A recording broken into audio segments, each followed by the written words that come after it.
Chapitre 2. Comment fonctionne le cœur? Le cœur, c'est quoi? Pourquoi une personne agit-elle de la façon dont elle agit? Pourquoi un homme ment-il dans sa déclaration d'impôt? Pourquoi est-ce qu'une femme choisit de porter une robe volontairement provocante pour aller au travail alors qu'elle n'a aucune intention de tromper son mari? Pourquoi est-ce qu'un ado commence à boire de l'alcool ou à fumer alors qu'en réalité, il n'y prend aucun plaisir? Pourquoi est-ce qu'une personne trompe son superviseur en lui donnant les informations fausses sur les performances de ses collègues de travail? Pourquoi une personne agit-elle de la façon dont elle agit? La réponse à toutes ces questions est la même. Nos actions visibles sont déterminées par nos désirs intérieurs. Ce lieu où résident nos désirs les plus profonds, c'est ce que nous appelons le cœur. Pour comprendre entièrement ce qui est le cœur, nous devons analyser comment la Bible décrit l'être humain. La Bible divise l'homme en deux parties. Une partie extérieure, notre corps, et une partie intérieure, notre cœur. Ephésiens 3, 16. Bien que la Bible décrit l'homme intérieur de diverses manières, elle l'appelle âme, esprit, être intérieur, cerveau, entrailles, etc. Le terme que les Écritures utilisent le plus souvent pour décrire, c'est le cœur. Pour cette raison, à partir de maintenant, quand tu liras le mot « cœur » dans ce livre ou dans la Bible, tu ne devras pas l'interpréter comme étant exclusivement le siège des émotions. La Bible donne à ce mot un sens beaucoup plus large.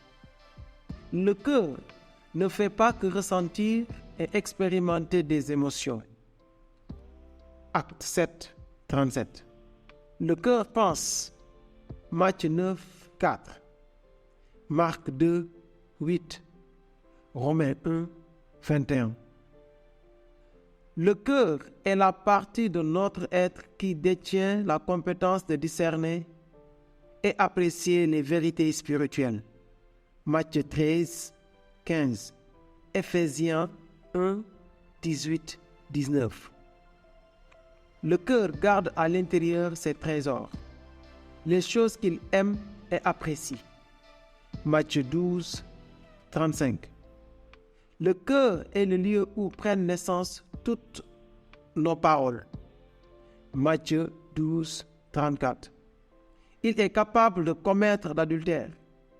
Matthieu 5, 28. De prendre des décisions. Proverbe 16, 1. Et même de mettre sa confiance en Dieu ou dans sa propre capacité de discerner pour choisir ce qui est le mieux pour soi. Proverbe 3, 5. Matthieu 24, 48.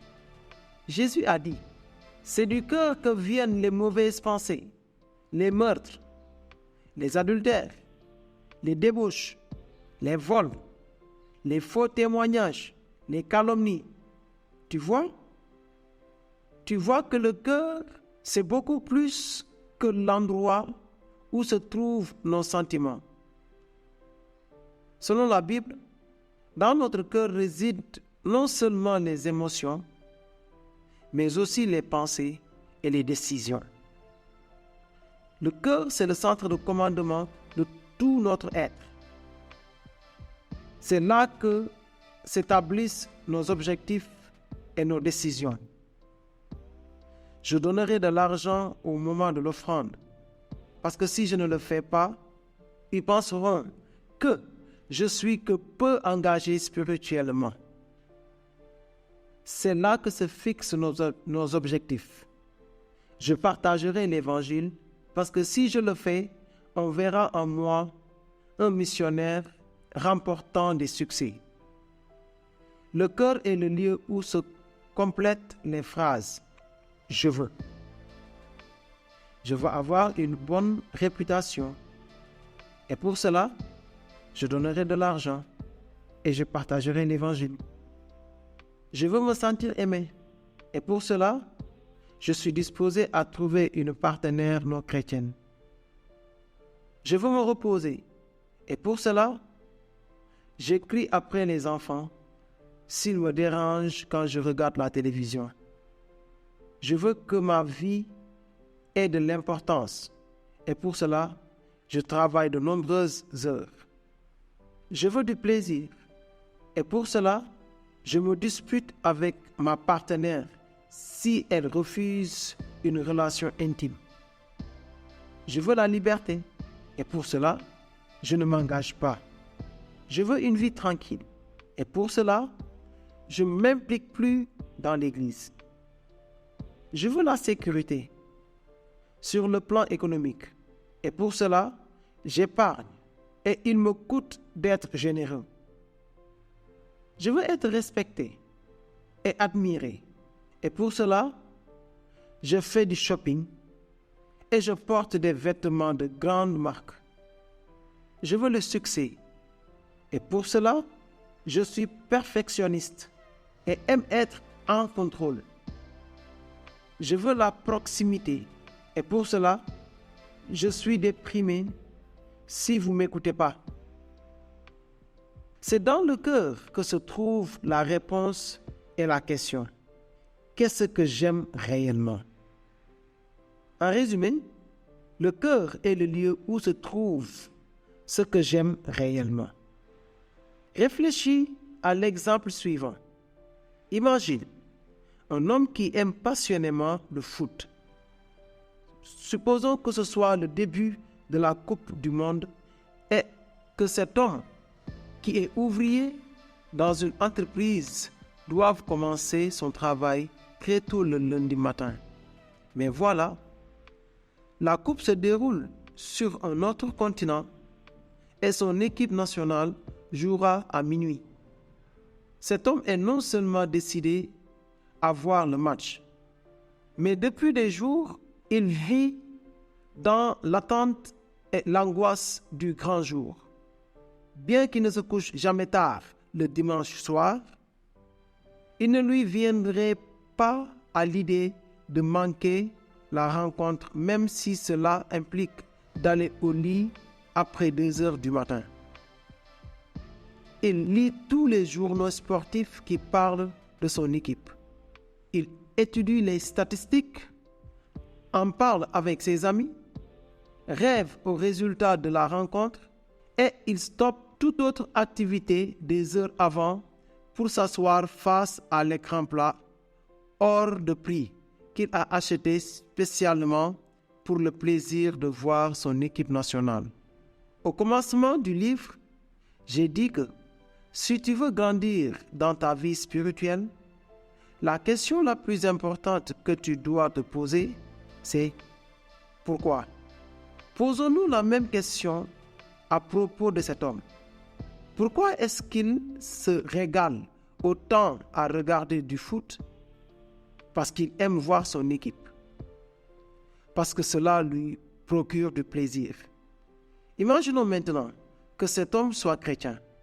Supposons qu'à l'encontre de toute logique, le pasteur de son église décide d'organiser une veillée de prière ce même dimanche soir, juste à l'heure où va jouer son équipe. L'homme est invité à la veillée, mais il s'excuse en disant que le lendemain, il doit travailler. Qu'est-ce que nous révèle cette décision? Ce que cet homme n'aime pas. Le problème n'est pas de pouvoir ou non assister à la veillée. Le problème est qu'il ne veut pas y assister, qu'il aime autre chose plus que la prière. Mais imaginons maintenant que le pasteur s'approche de l'homme après l'annonce publique et lui dit d'une voix complice, « Je compte sur toi ce soir. Tu es mon bras droit. D'autres vont regarder le match. Mais je suis sûr que toi, tu viendras. » Et cette fois-ci, à cause de ces paroles, l'homme décide d'y aller. Qu'est-ce que cette histoire nous révèle? Est-ce que l'homme aime la prière? Vu de l'extérieur, on pourrait répondre oui.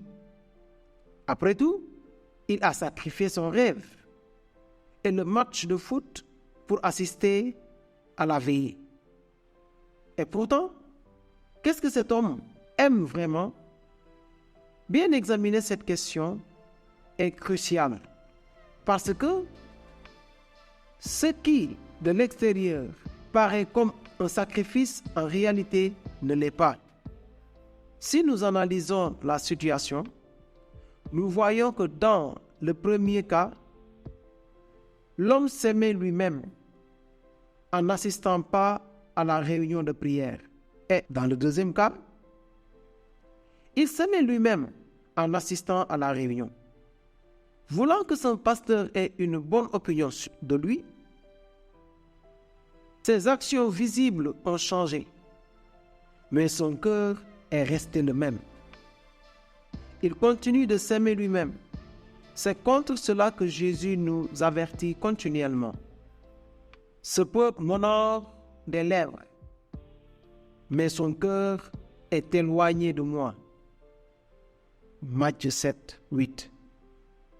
En Matthieu 6, 21, Jésus a dit, « Là où est ton trésor, là aussi sera ton cœur. » Que veut dire Jésus par cette phrase? On peut la paraphraser ainsi. Ce qui est mon plus grand plaisir, un trésor, est ce qui détermine tout. Mes décisions, mes fantasmes, mes passions, mes émotions, mes engagements et ma soumission. C'est-à-dire, à quoi je donnerai mon cœur, ce que j'aimerais. C'est dans le cœur que se trouve ce que nous désirons le plus, nos trésors. C'est-à-dire que le cœur est la partie immergée de l'iceberg. On peut changer d'image et dire que le cœur est comme un coffre-fort. Quand tu ouvres un coffre-fort, tu y trouves les objets qui ont le plus de valeur pour une personne. De l'or, des bijoux, de l'argent, etc. La même chose se passe quand tu examines ton cœur. C'est là que se trouve ce qui a le plus de valeur pour moi. Ce que j'aime vraiment. Comme nous y incite Jésus en Matthieu 6, 21, en examinant ton cœur, tu trouves à l'intérieur ce qui est vraiment ton trésor. Dans le cas de notre homme, nous voyons que son trésor, c'est le foot. Mais après qu'il ait parlé avec son pasteur, nous voyons que son trésor est remplacé par un trésor encore plus grand, le désir de plaire aux autres. Pour cet homme, son orgueil, être considéré comme quelqu'un de plus fervent par son pasteur, est plus fort que son désir de se délecter d'une partie de foot. Cependant, ne rate pas ici un élément clé. Remarque que, consciemment ou inconsciemment, c'est son orgueil qui le pousse à être une personne fervente et à assister à la réunion, c'est-à-dire à faire quelque chose de bien. Sa bonne action est motivée par son ego et non par un désir authentique de rencontrer Christ. Pourquoi est-ce que, pour Dieu, le cœur a autant d'importance? Comme on le voit très clairement dans l'exemple précédent, selon la Bible, c'est le cœur qui détermine ce qu'aime une personne, ce qu'elle apprécie, ce qui lui procure vraiment de la joie et du plaisir.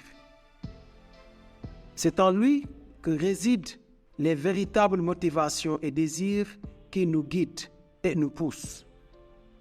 Tout naît dans le cœur et tout vient de lui. Tout est affirmé en Proverbe 4, 23. Garde ton cœur plus que toute autre chose, car de lui viennent les sources de vie. D'après ce passage, le travail le plus important de notre vie est de nous employer à porter attention à ce que notre cœur désire. La raison d'un tel avertissement est très claire. Ce que notre cœur désire réellement détermine tout ce qui se passe dans le reste de notre vie. Le texte est limpide. C'est du cœur que jaillissent, coulent, prennent les sources, toutes les décisions et actions de ma vie. Si mon cœur est à la source de mon problème, il faut donc qu'un changement réel et durable passe toujours par la vie de mon cœur.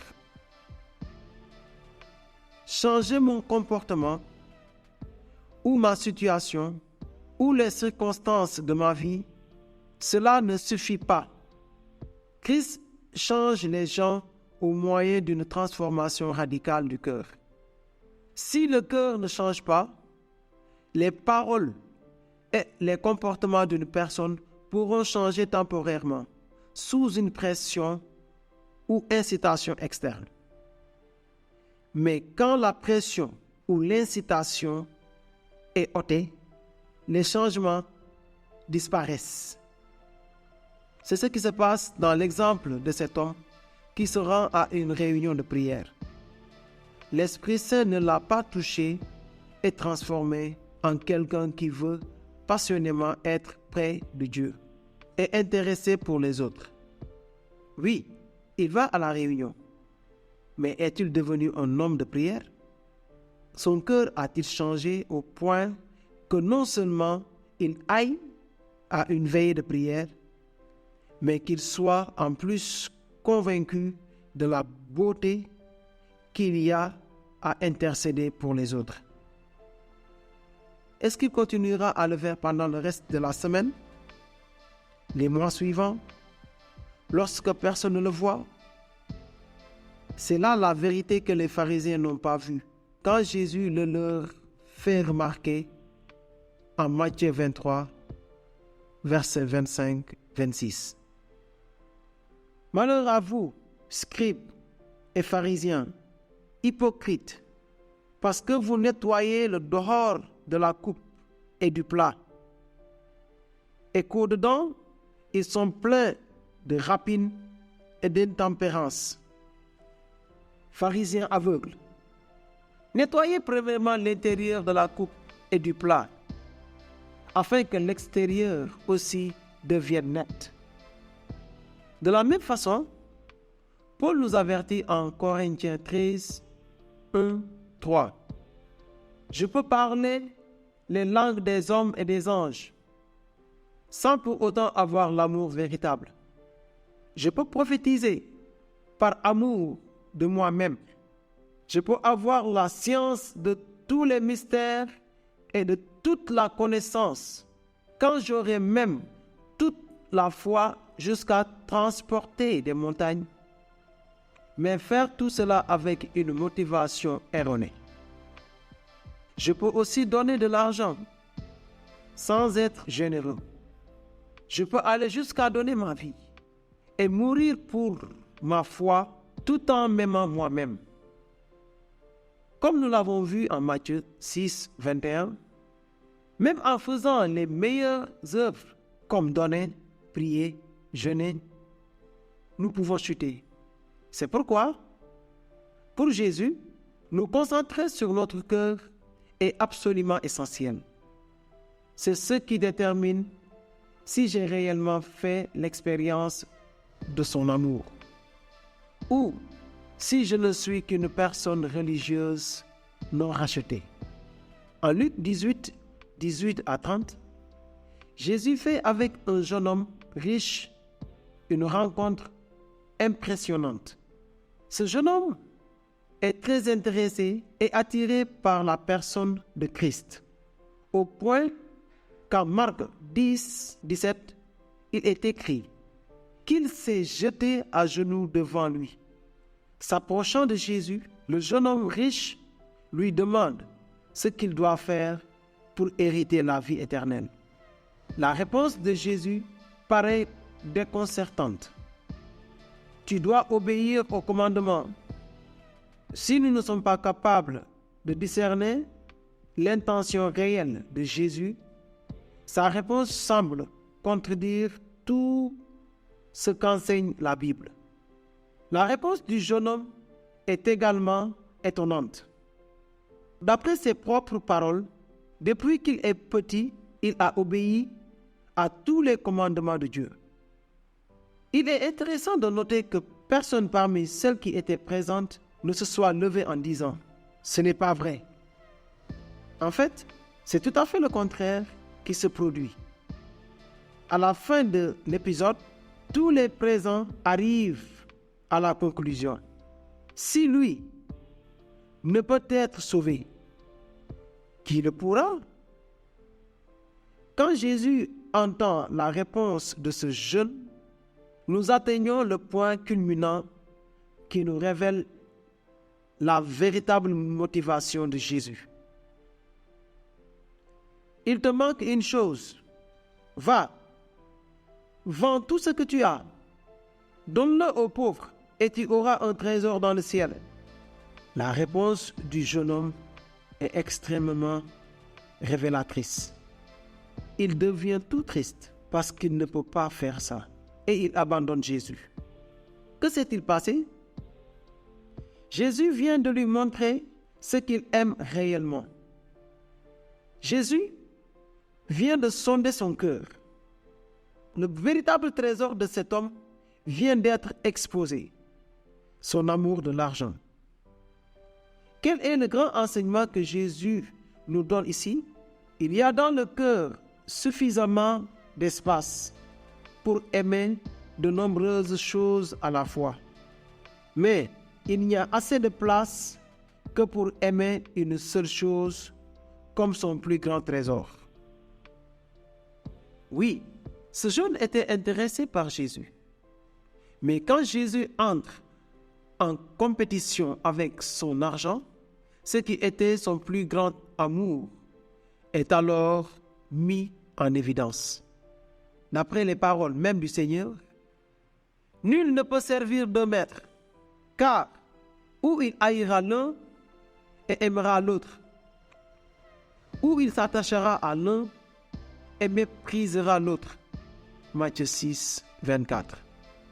Pour cet homme qui aime le foot, il se passe la même chose qu'avec le jeune homme riche. Son cœur avait assez d'espace pour aimer de nombreuses choses à la fois. Acheter un téléviseur à écran plat, discuter de la coupe avec ses amis, préparer sa maison pour le grand événement et même aller à la réunion de prière si elle avait lieu à un autre moment de la journée. Mais il se passe quelque chose qui remplace son amour par le foot et confirme qu'il ne peut aimer deux maîtres comme son plus grand trésor. La conversation avec son pasteur met en évidence qu'il aime sa réputation plus que le foot. Il ne peut aimer les deux à la fois.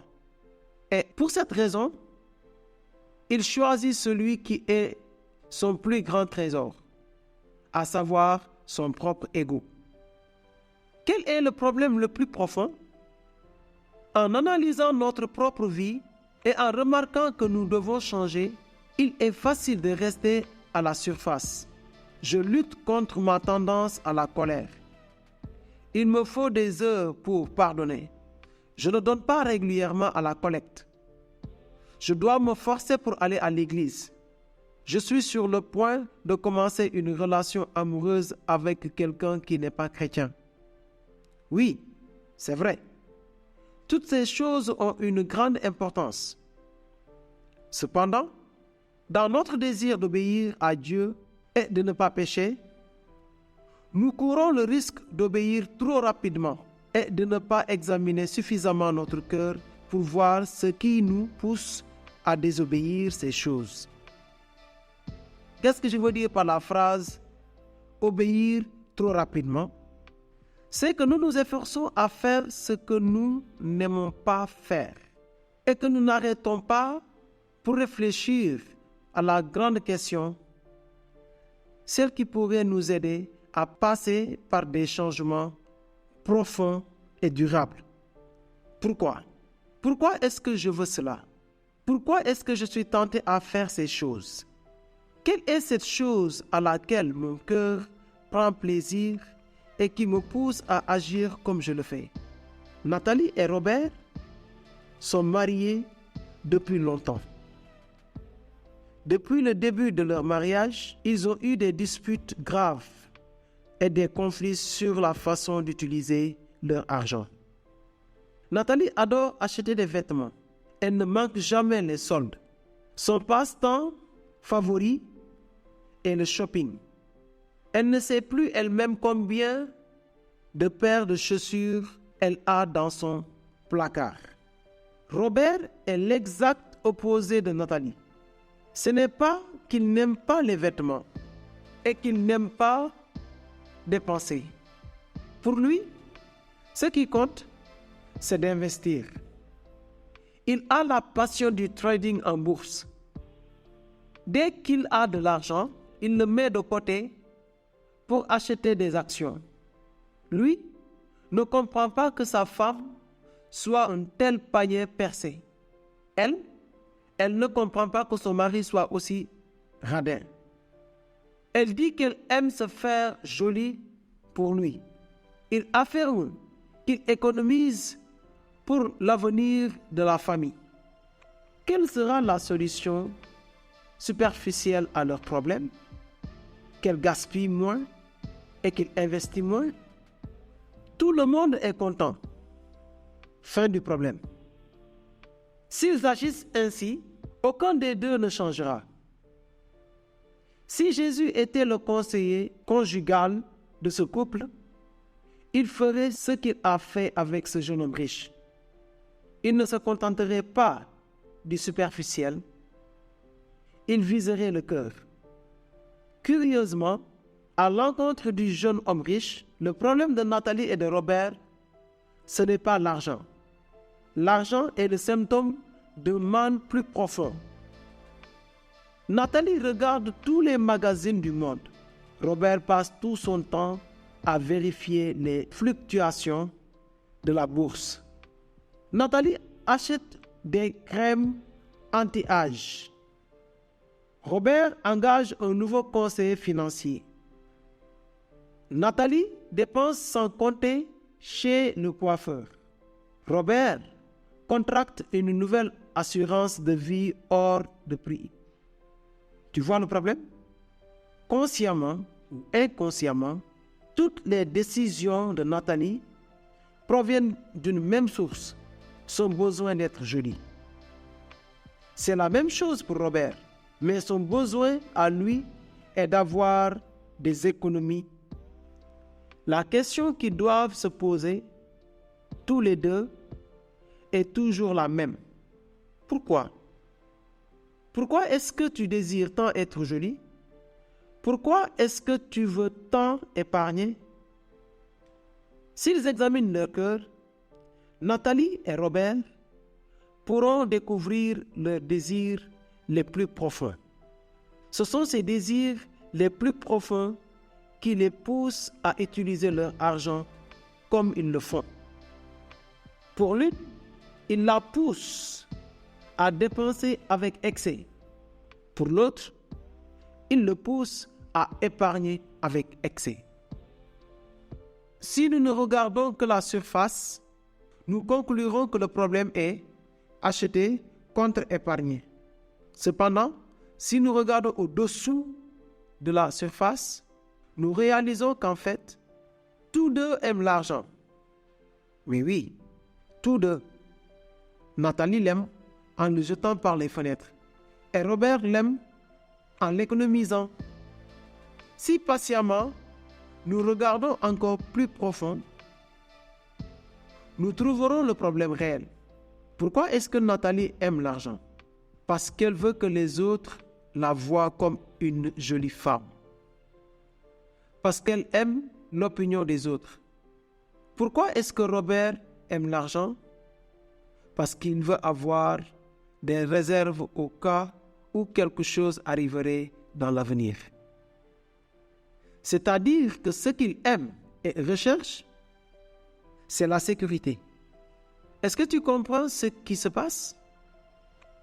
Les fantasmes, pensées et émotions de Nathalie sont captifs de l'acceptation par autrui. Acceptation qu'elle pense trouver si elle est jolie.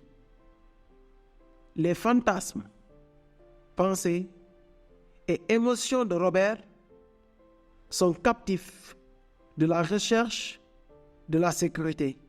Sécurité qu'il pense trouver s'il a de l'épargne.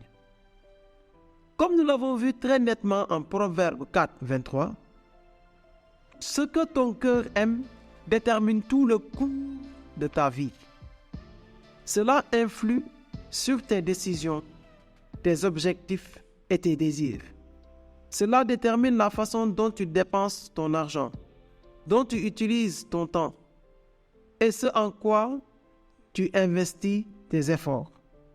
Cela détermine même la raison pour laquelle un couple se dispute. À la lumière de ce que nous venons d'analyser, tu t'es rendu compte qu'il est absolument indispensable de descendre en dessous de la surface et d'examiner les causes sous la cause et le pourquoi sous le pourquoi. Pour cela, tu seras fortement aidé si tu fais la différence entre deux catégories de désirs. Je nommerai le premier groupe de désirs, désir superficiel. Le désir superficiel motive nos actions, mais en réalité, ils sont le moyen. Pour lequel nous atteignons un désir plus profond. Ils semblent être notre plus grand trésor, mais ils ne le sont pas. Dans le cas de Nathalie et Robert, une analyse rapide de leur motivation pourrait indiquer qu'ils ont tous deux un problème d'amour de l'argent. Mais en réalité, ils ne l'ont pas. En réalité, il y a un problème sous le problème. L'argent est un moyen pour obtenir quelque chose de plus. Nathalie utilise l'argent comme le moyen pour se sentir accepté. Robert utilise l'argent comme un moyen pour obtenir la sécurité. Comme tu vois, les désirs superficiels demeurent à fleur de peau. Ils sont plus visibles et on peut plus rapidement les identifier, mais en réalité, ce sont des outils pour obtenir autre chose.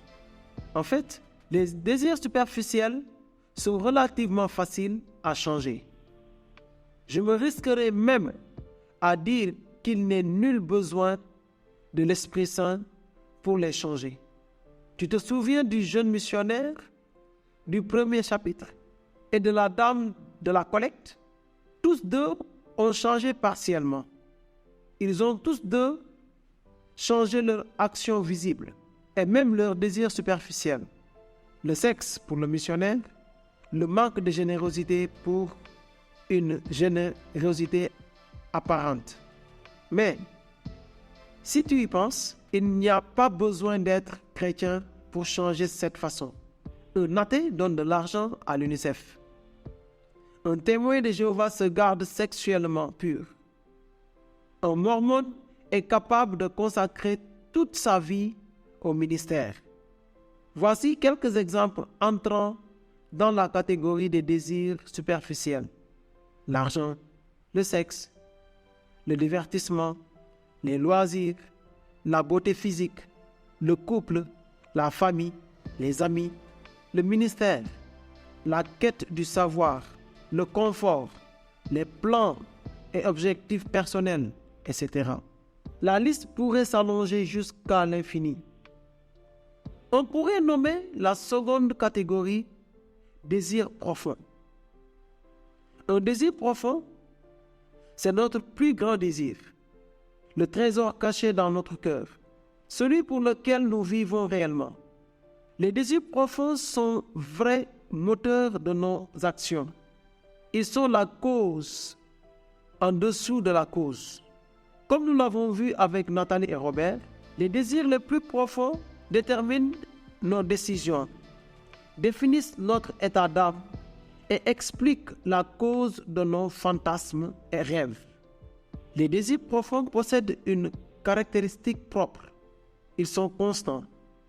Si tu examines ton cœur avec attention, tu les verras comme des schémas dans ta vie, qui se répètent, qui se manifestent dans différentes relations, qui sont présents dans les différents contextes où tu évolues.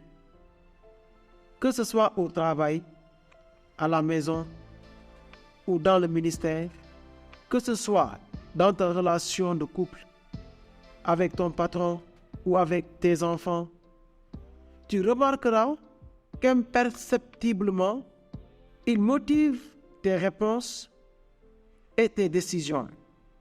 Et ce type de désir peut même être présent dans nos changements. C'est ce qui se passe dans le cas du jeune missionnaire du premier chapitre. Son désir d'avoir du succès est constant. Il persiste malgré sa conversion, bien qu'il ait abandonné le péché, le sexe, et change totalement sa manière de vivre. Parmi les exemples de désir profond, nous trouvons l'approbation, la sécurité, la quête de sens, le besoin de se sentir accepté, le désir de relations profondes, l'intimité, la réussite, le plaisir, le repos, le contrôle, le besoin de se sentir aimé, etc.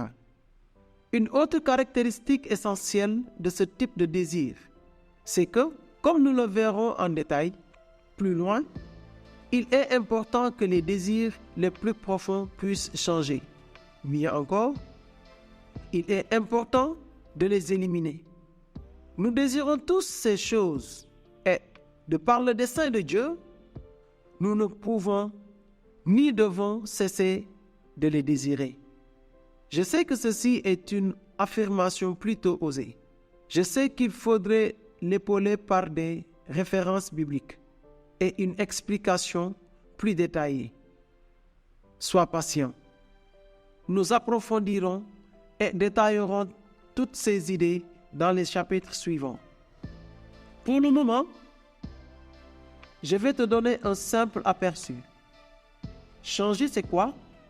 Comme l'enseigne Jérémie 2:13, changer, ce n'est pas éliminer nos désirs, mais c'est les satisfaire en Dieu. Changer, c'est cesser de vouloir obtenir ces choses par mes propres moyens, me transformer ainsi en mon propre sauveur et commencer à apprécier l'amour d'un Dieu qui veut me donner ce que je cherche désespérément loin de lui. Car mon peuple a commis un double péché. Ils m'ont abandonné, moi qui suis une source d'eau vive, pour se creuser des citernes crevassées qui ne contiennent pas l'eau. Avant de passer au dernier point, je voudrais que tu t'arrêtes pour observer un détail important. Si tu donnes un rapide coup d'œil à la liste de désirs que j'ai inscrits dans le tableau, tant les superficiels que les profonds, tu remarqueras qu'aucun de ces désirs n'est quelque chose de mal ou un péché. Tout au contraire, tous ces désirs sont de bonnes choses, des dons de Dieu, et peuvent même être des promesses de Dieu pour nous. Est-ce que cela veut dire que tous les désirs de notre cœur sont bons? Bien sûr que non. La Bible aussi parle de mauvais désirs, tels que l'envie, la haine, la jalousie, la luxure, etc. Cependant, j'ai décidé de ne pas les traiter dans ce chapitre pour 2 raisons. D'abord, parce qu'ils sont faciles à détecter. Un mauvais désir, l'envie, conduit à la mauvaise action, dire du mal de quelqu'un. Il n'est nul besoin d'une grande connaissance pour les identifier et reconnaître qu'ils sont mauvais. Notre conscience nous les indique de manière quasi infaillible. Ensuite, parce que les mauvais désirs sont aussi la conséquence de nos désirs les plus profonds. Nous sommes jaloux, un mauvais désir. Parce que nous voulons être acceptés, un désir profond. Nous ressentons de la haine, un mauvais désir. Parce que nous ne nous sentons pas aimés, un désir profond. Nous sommes inquiets, un mauvais désir. Parce que quelque chose met notre sécurité en danger, un désir profond. Nous ressentons de l'envie, un mauvais désir. Parce que notre besoin de succès est menacé, un désir profond. Nous nous débattons avec la luxure, un désir superficiel. Parce que nous voulons du plaisir, un désir profond. Tu comprends? Même les mauvais désirs, que l'on pourrait inclure aussi dans la catégorie des désirs superficiels, prennent leurs racines dans un désir profond et que nous tentons de satisfaire par nous-mêmes. Cela nous amène à examiner un dernier concept. Revenons à Robert et Nathalie. Si tu les analyses attentivement, encore plus profondément que nous l'avons fait jusqu'à présent, tous deux partagent un même problème. Ils cherchent tous deux à prendre la place de Dieu. Ils veulent tous deux se donner à eux-mêmes quelque chose que seul Dieu peut leur donner. En voulant prendre les rênes de leur vie et satisfaire leurs désirs profonds, tous deux font une action invisible. Ils utilisent l'argent comme moyen pour se sentir acceptés. Acceptation que Dieu veut et peut lui donner. Lui utilise comme moyen pour avoir la sécurité. Sécurité que Dieu souhaite et est capable de lui accorder. Tu te rends compte? C'est le retour à Éden. La tentation du serpent est tout aussi réelle aujourd'hui pour Robert et Nathalie qu'elle l'était hier pour Adam et Ève. En Genèse 3, 4, Satan avait dit « Faites-le et vous serez comme Dieu ». Ceci est le problème essentiel avec lequel nous luttons tous. Tenter de nous sauver par nous-mêmes. Adam et Ève ont tenté de se sauver et d'améliorer leur existence en mangeant un certain fruit. Nous essayons de le faire avec des soins de beauté ou un fonds d'investissement stratégique. C'est pourquoi le défi d'Ésaïe 55, 1, 3 est de répondre à la question: qui va satisfaire ma soif? Ma soif de me sentir en sécurité, aimé, populaire, accepté, etc. Vous tous qui avez soif, venez aux eaux. Même celui qui n'a pas de l'argent, venez acheter et manger. Venez acheter du vin et du lait, sans argent, sans rien payer. Pourquoi pensez-vous de l'argent pour ceux qui ne nourrissent pas? Pourquoi travaillez-vous pour ceux qui ne rassasient pas? Écoutez-moi donc, et vous mangerez ce qui est bon, et votre âme se délectera de mets succulents. Prêtez l'oreille et venez à moi. Écoutez, et votre âme vivra. Je traiterai avec vous une alliance éternelle pour rendre durable mes faveurs envers David. Tu vois, Dieu n'est pas opposé à ce que je cherche à satisfaire mes désirs les plus profonds. Dieu est opposé à ce que je cherche à les satisfaire par moi-même. Loin de lui. Il est opposé à ce que je me transforme en mon propre Dieu et rejette son offre extraordinaire de devenir le Dieu qui règne sur toute ma vie. Revoyons le cas de Robert. Si tu l'analyses scrupuleusement, tu vois qu'il ne lui serait pas très difficile de cesser d'épargner compulsivement. Il suffirait qu'il achète une assurance qui, en cas d'accident, couvrira l'argent, ses dépenses et celles de sa famille aussi longtemps qu'il vivrait. S'il le faisait, peut-être alors se sentirait-il libre de dépenser. Pourquoi? Parce que son besoin le plus profond, la sécurité financière pour sa famille, serait ainsi satisfait. Tu vois ce qui se passe alors? Robert se mettrait lui-même à la place de Dieu. Robert remplacerait Dieu avec une assurance. Robert se transformerait en son propre sauveur. Qui? Roberto? Aime-t-il Dieu ou l'argent? Qui lui a donné ce qu'il cherchait? L'argent est le Dieu qui lui permet d'obtenir ce qu'il veut le plus. Donc, c'est logique qu'il l'aime. La clé pour transformer notre cœur, c'est de nous repentir du péché en dessous du péché. C'est nous rendre compte que nous tentons d'être les seigneurs de notre propre vie, les maîtres de nos propres décisions et les détenteurs de notre propre salut. Utilisons les dons que Dieu nous fait, l'argent, beauté, sexe, etc., comme moyen pour obtenir quelque chose que notre cœur désire désespérément. Sécurité, approbation, acceptation, etc. Martin Luther a dit: ce qu'il y a de mauvais dans nos désirs ne réside pas de ce que nous voulons, mais dans le fait que nous le voulons trop.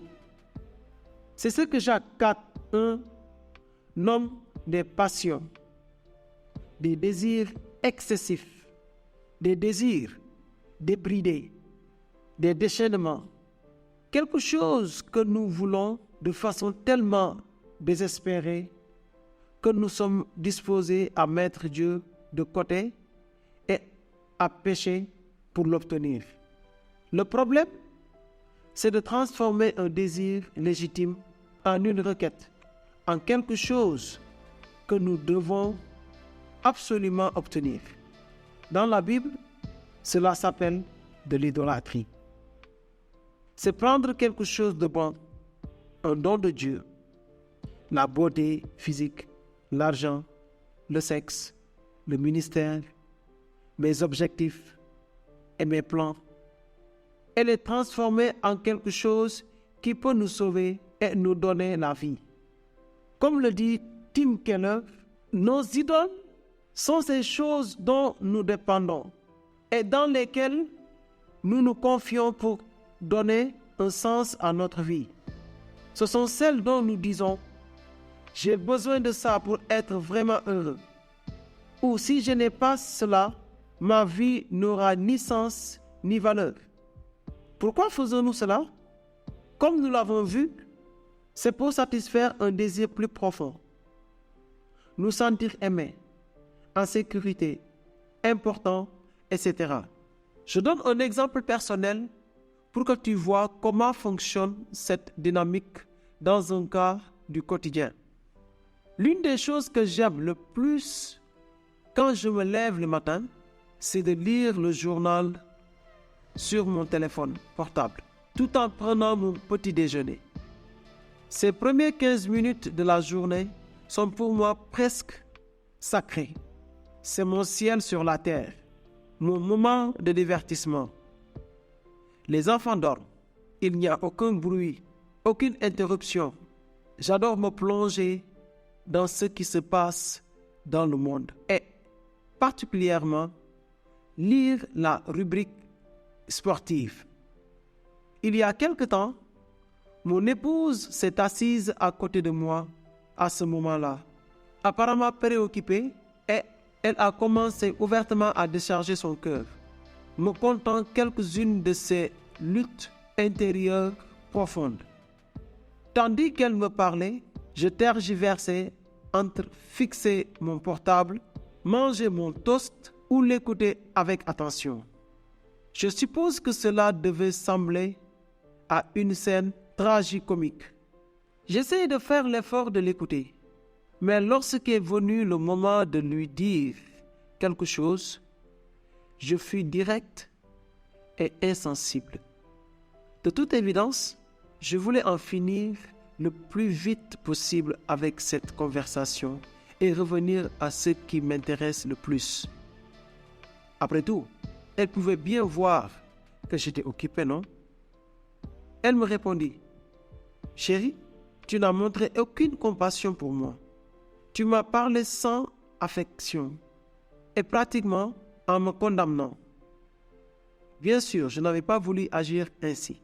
Et il n'a pas été nécessaire que je fasse mon introspection pour que je me rende compte que je l'avais fait. Je lui ai demandé pardon, je l'ai embrassée et je lui ai dit qu'elle avait raison et que je m'étais montré insensible. Cependant, ce n'est pas que quelques minutes plus tard que j'ai vu clair. Pendant mon temps de dévotion, j'ai senti que Dieu me demandait « Pourquoi est-ce que tu l'as traité ainsi? Ce n'est pas la première fois que tu le fais. Avec les autres, tu es réceptif et patient. Pourquoi pas avec elle? » Il me fut assez douloureux de répondre à cette question. Je ne suis ni réceptif ni patient avec elle parce qu'elle m'embête. Et oui, bien que difficile à accepter, c'est la vérité. Ma femme m'embête. Elle m'embête parce qu'elle interrompt quelque chose que j'aime. J'aime mes 15 minutes. J'aime mon plaisir. J'aime ma tranquillité. J'aime ce temps où je trouve du plaisir dans le monde. J'ai horreur que l'on me dérange quand je suis concentré, quand je me régale, quand je passe un bon moment à faire ce qui me plaît. En découvrant cette réalité, j'ai ressenti une profonde conviction de péché. Mais dans sa grâce, Dieu m'a offert un niveau de clarté encore plus grand. Il m'a permis de voir mon péché en dessous de mon péché. En continuant de parler avec Dieu dans la prière, j'ai senti qu'il me demandait « Et pourquoi est-ce que tu aimes autant lire les nouvelles ?» Du coup, j'ai eu un nouvel éclair de clarté. « Seigneur, je le fais parce que j'aime mon repos. » Mais c'est pire. « Seigneur, je le fais parce que mon repos, ce n'est pas toi. » Ce fut encore plus douloureux de comprendre cela. Peux-tu voir le problème sous le problème? J'avais cherché sur mon téléphone quelque chose que Dieu voulait me donner. Ce n'est pas en vain qu'il est écrit en Jérémie 2:13 que chaque fois que nous faisons quelque chose de mal, nous commettons 2 péchés. Car mon peuple a doublement mal agi. Ils m'ont abandonné. Premier péché. Moi qui suis une source d'eau vive, pour creuser des citernes. Deuxième péché. Des citernes crevassées qui ne retiennent pas l'eau. Notre problème est double. Il y en a un problème sous le problème. Avant de commettre une action coupable, comme de parler à nos épouses de façon accusatrice, j'avais déjà commis 2 péchés intérieurs. J'avais abandonné Dieu, ma source d'eau vive, et j'avais cherché autre chose pour étancher ma soif. Pour étancher ma soif de distraction et de repos. Dans mon cas, en lisant les dernières nouvelles sur mon portable. Est-il mal de lire les nouvelles chaque matin? Bien sûr que non. Ce qui est mal, c'est que j'ai pris le contrôle de mon cœur, me transformant en mon propre Dieu et mettant Dieu de côté. J'ai fait de mon portable la source de mon repos et de mes distractions, ma raison de vivre pendant 15 minutes, ma citerne crevassée qui ne peut me donner la véritable vie. Si tu y réfléchis, il y a deux façons de traiter ce problème. Gérer mon problème de façon superficielle ou aller à la racine de mon péché. Je pourrais prier. Seigneur, aide-moi. Seigneur, aide-moi à cesser de regarder mon téléphone chaque matin. Aide-moi à être patient et attentionné. Aide-moi à traiter ma femme avec amour. Aide-moi à ne pas employer des mots simplistes et accusateurs. Mais ni mon portable, ni mes paroles ne sont mon véritable problème. Ils sont les symptômes d'un problème plus profond. Le véritable problème est que pendant ces 15 minutes, Christ n'est pas mon repos. Christ a été à mes côtés. J'ai éteint l'esprit et je me suis assis sur le trône. Le problème, c'est que j'aime tellement me distraire sur mon portable que c'est là que je cherche ma paix, ma joie, mon repos. Mon problème, c'est que je fais erreur en pensant que mon portable peut me donner ce que Christ veut me donner. Mon problème, c'est que chaque matin, je tente de trouver mon salut et cherche la vie dans l'actualité. Pour paraphraser Pascal, je cherche à remplir mon cœur avec ce qui a été créé, alors que seul le Créateur peut le combler. Quelle est la solution? Jeter le portable à la poubelle? L'éteindre jusqu'à ce que j'arrive au bureau? Non, bien sûr. Cela ne donnera pas le repos à mon âme. Cela me laisserait vide et ce ne serait plus qu'une question de temps pour que je retrouve autre chose pour remplacer mon portable. Comme le dit Jérémie, la solution est de retourner boire à la source d'eau vive. La solution est de refaire de Christ mon trésor. C'est apprécier de nouveau qu'il soit venu me donner une vie plus abondante et pleine que celle que peut me donner la lecture des nouvelles sur mon portable, sur mon téléphone. Jean 10, 10. La solution est simple, mais profonde. Christ doit redevenir mon repos, ma sécurité, ma source d'acceptation, celle qui satisfait mes désirs les plus profonds. Ce n'est que lorsque cela se produit, lorsque Christ deviendra mon plus grand plaisir et mes délices, que je pourrai alors tenir mon portable avec des mains ouvertes. C'est-à-dire, je pourrai l'utiliser sans qu'il soit mon Dieu, sans que je me sente frustré si l'on m'interrompt, et que je pourrai donner à mon épouse l'attention et la tendresse dont elle a besoin. Parce que ce n'est qu'alors que mon cœur sera rempli de l'eau vive, qui seule peut vraiment satisfaire. Un dernier défi.